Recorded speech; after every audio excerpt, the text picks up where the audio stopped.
Hello. ഈ മലയാള മാസങ്ങൾ ചിങ്ങം, കന്നി, തുലാം, വൃശ്ചികം, ധനു, മകരം, കുംഭം, മീനം, മേടം, ഇടവം, മിഥുനം, കർക്കിടകം, അങ്ങനെ പോകുന്ന മലയാള മാസങ്ങളെ എന്താണെന്നറിയോ? മലയാള മാസങ്ങൾ എന്തുമായി ബന്ധപ്പെട്ടെന്നറിയോ? അല്ലെങ്കിൽ മലയാള മാസങ്ങൾ റെപ്രസെന്റ് ചെയ്യുന്ന ഒരു കാര്യമുണ്ട്. അതെന്താ അറിയോ? അറിയില്ലെങ്കിൽ നമുക്ക് പറയാം. അതായത് ഈ മലയാള നക്ഷത്രങ്ങൾ, അല്ലെങ്കിൽ ഈ മലയാള നക്ഷത്രങ്ങളല്ല, മലയാള മാസങ്ങൾ എന്ന് പറഞ്ഞു കഴിഞ്ഞാൽ ഈ കോൺസ്റ്റലേഷനാണ്, നക്ഷത്ര സമൂഹങ്ങളാണ്. നക്ഷത്ര സമൂഹങ്ങൾക്ക് എങ്ങനെ മലയാള നക്ഷത്രങ്ങൾ, മലയാള മാസങ്ങളെ പേര് വന്നു, അല്ലെങ്കിൽ മലയാള മാസങ്ങളെ നക്ഷത്ര സമൂഹങ്ങളായി, അത് ഞാൻ പറയാം. അതായത് നമ്മളെ ആദ്യ മലയാള മാസമായ ചിങ്ങമാസത്തില് നമ്മൾ സൂര്യനെ നോക്കിക്കഴിഞ്ഞാൽ, അല്ലെങ്കിൽ സൂര്യൻ ഉദിക്കുന്നതിന്റെ തൊട്ട മുന്നേ നോക്കിക്കഴിഞ്ഞാൽ, സൂര്യന് വരുന്നതിന്റെ കൂടെ ഒരു നക്ഷത്ര സമൂഹം പൊന്തി വരും. ആ നക്ഷത്ര സമൂഹമാണ് ലിയോ. അതായത് ലിയോ എന്ന് പറഞ്ഞു കഴിഞ്ഞാൽ ചിങ്ങം, അതിന് പേര് ഗ്രീക്കിലെ പേരാണെന്നുള്ളൂ. അപ്പോൾ ഇതെങ്ങനെ? അപ്പോൾ അതായത് ചിങ്ങമാസത്തിൽ മൊത്തം നക്ഷത്ര സമൂഹത്തിന്റെ കൂടെയാ സൂര്യൻ ഉണ്ടാവുക. ആ നക്ഷത്ര സമൂഹത്തിന്റെ കൂടെ ആയിരിക്കും.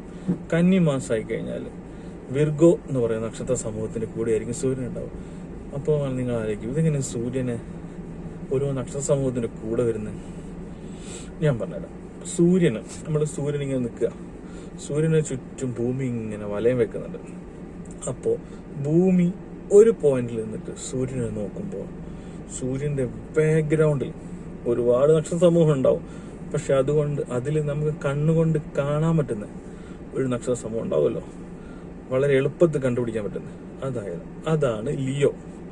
അതായത് ഈ പോയിന്റിൽ നിന്ന് സൂര്യനെ നോക്കുമ്പോൾ സൂര്യന്റെ ബാക്ക്ഗ്രൗണ്ടിൽ ലിയോ എന്ന് പറയുന്ന കോൺസ്റ്റലേഷനാണ് കാണുന്നതെങ്കിൽ നമ്മൾ പറയും നമ്മൾ ചിങ്ങമാസത്തിലാണുള്ളത്. അപ്പൊ ഭൂമി പ്രദക്ഷിണം വെക്കുമ്പോൾ അടുത്ത ഒരു കൊല്ലം കൊണ്ട് ചുറ്റി വരണേ. അപ്പൊ അടുത്ത പോയിന്റിലെത്തും. ആ പോയിന്റിലെത്തുമ്പോൾ നമ്മൾ സൂര്യനെ നോക്കുമ്പോൾ സൂര്യന്റെ ബാക്ക്ഗ്രൗണ്ടിൽ നേരത്തെ കണ്ട ലിയോ ആണോ ഉണ്ടാവുക? അല്ല, വിർഗോ ആയിരിക്കും, അല്ലെങ്കിൽ വേറെ ഏതായിരിക്കും. വിർഗോ എന്ന് പറയുമ്പോൾ കന്നിമാസം.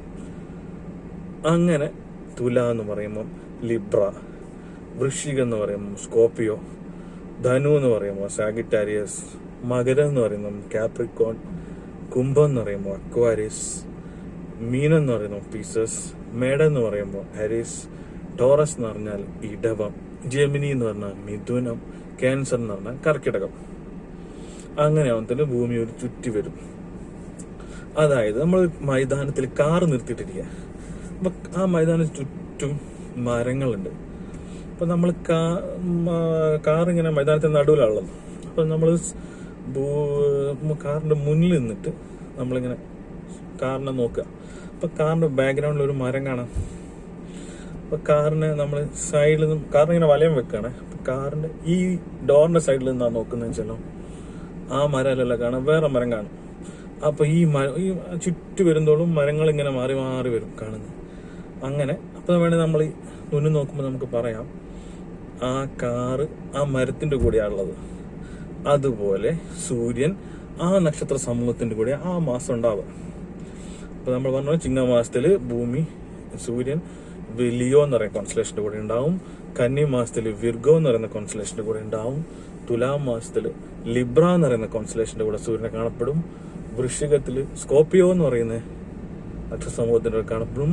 സാഗിറ്റാരിയസിന്റെ കൂടെ കാണപ്പെടുക. ധനുമാസത്തില്, മകരമാസത്തില് കാപ്രിക്കോണിന്റെ കൂടെ കാണപ്പെടും. കുംഭമാസത്തില് അക്വാരിയസിന്റെ കൂടെ കാണപ്പെടും. മീനത്തില് പിസസിന്റെ കൂടെ കാണപ്പെടും. ആരിസില് മേടത്തിലൂടെ കാണപ്പെടും.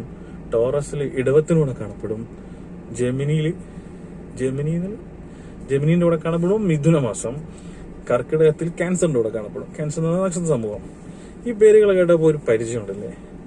ലിബ്ര, വിർഗോ, സ്കോർപിയോ, സാഗിറ്റാരിസ് എന്നൊക്കെ കേട്ടപ്പോൾ അതെന്താ? അതൊക്കെ സോഡിയാക് സയൻസ് അല്ലേ? അതെ, സോഡിയാക് സയൻസ് തന്നെ. ഈ സോഡിയാക് സയൻസ് എന്ന് പറഞ്ഞാൽ എന്താ?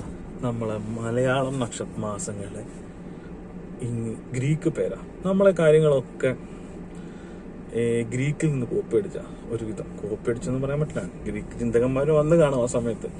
നമ്മൾ പഠിച്ചെടുത്തു അവരെ നിന്ന്. അങ്ങനെ അങ്ങനെയാണ് ഈ കാര്യങ്ങളൊക്കെ ഉണ്ടായി വന്നത്. ഈ നക്ഷത്ര സമൂഹങ്ങളും അതിൻ്റെ കൂടെ മലയാള മാസങ്ങളും ഒക്കെ ഉണ്ടായി വന്നത്. പക്ഷേ മലയാള മാസം ഗ്രീക്കിൽ നിന്ന് കോപ്പി അടിച്ച സമയത്ത് ഗ്രീക്ക് ചിന്തകന്മാർ ഈ ഭൂമി സൂര്യൻ ചുറ്റുന്നതിടയിൽ സൂര്യന് കാണപ്പെടുന്നത് 13 നക്ഷത്ര സമൂഹങ്ങളുണ്ട്. ഒഫീക്കസ് എന്ന നക്ഷത്ര സമൂഹമുണ്ട്. ആ നക്ഷത്ര സമൂഹത്തിൽ കൂടെ സൂര്യൻ പോകുന്നുണ്ട്. ഒരു നവംബർ മാസത്തിന്റെ ആ സമയത്ത് ഈ ആ നക്ഷത്ര സമൂഹത്തിന്റെ കൂടെ ആയിരിക്കും. പക്ഷെ എന്താ അറിയില്ല, ഗ്രീക്കുകാർക്ക് 13 അക്ഷരം അക്ക ഇഷ്ടമല്ലാത്തതുകൊണ്ട് അവർ 12 മാസം മതി എന്ന് പറഞ്ഞു. അല്ലെ നമുക്ക് ചിലപ്പോൾ 13 മാസം ഉണ്ടായേനെ. അതുകൊണ്ട് നമുക്കും 12 മാസമുള്ളൂ. അങ്ങനെയാണ് ഈ നക്ഷത്ര സമൂഹങ്ങളും മലയാള മാസങ്ങളും. അപ്പൊ നമ്മൾ പറഞ്ഞു തന്നെ സോഡിയാക് സയൻസ്. സോഡിയാക് സയൻസിന്റെ എന്താ വെച്ചാല്, സോഡിയാക് സയൻസ് എന്ന് പറഞ്ഞിട്ട് വെറുതെ മറ്റേ കാൽക്കുലേറ്ററിൽ എടുത്തിട്ടില്ല, കാൽക്കുലേറ്ററല്ല, പേപ്പറിൽ എടുത്തിട്ട് ഇങ്ങനെ ജനിച്ച മാസം നോക്കി ദിവസം നോക്കി കണ്ടുപിടിക്കേണ്ട ആവശ്യമൊന്നുമില്ല. നിങ്ങളെ സോഡിയാക് സയൻസ് എന്ന് പറഞ്ഞു കഴിഞ്ഞാൽ നിങ്ങളെ ജനിച്ച മലയാള മാസത്തിന് ഇംഗ്ലീഷിലോട്ട് പേരാക്കിയാൽ മതി, അല്ല ഗ്രീക്കിലോട്ട് പേരാക്കിയാൽ മതി. ഇപ്പൊ ഞാൻ ജനിച്ച ധനുമാസത്തിലാണെങ്കിൽ സാഗിറ്റാരിയസ്. നമ്മൾ ടാറ്റു ഒക്കെ കയ്യിലടിക്കുമ്പോൾ ലിയോ ടാറ്റു അടിക്കുക എന്നൊക്കെ പറയും. നിങ്ങൾ അടിച്ചത് ചിങ്ങമാസം ടാറ്റുവാ. അത്രയുള്ള സംഭവം. അപ്പൊ ഇത്രയുള്ള കാര്യങ്ങൾ ഇത് നിങ്ങൾ ആദ്യമായിട്ട് കേൾക്കുകയാണെങ്കിൽ ഒരു ലൈക്ക് അടിച്ചു. ഇനി നമുക്ക് വേറൊരു വീഡിയോ ചെയ്യാണ്ട് അടുത്ത പ്രാവശ്യം. ഈ അശ്വതി, ഭരണി, കാർത്തിക, രോഹിണി, മകീര എന്നൊക്കെ പറഞ്ഞ നക്ഷത്രങ്ങളിലെ ഇതിനൊക്കെ നമുക്ക് ആകാശത്ത് കാണണ്ടേ? കാണാം, നമുക്ക് ആകാശത്ത് കാണിക്കാം. എല്ലാവരും ആകാശത്ത് കാണാം. രാത്രി നോക്കിയാൽ ഈ നക്ഷത്രങ്ങളൊക്കെ ഓരോ ആൾക്കാർ ഓരോ സമയത്തായി കാണാം. അത് നോക്കാം നമുക്ക് അടുത്ത വീഡിയോയിൽ. Thank you.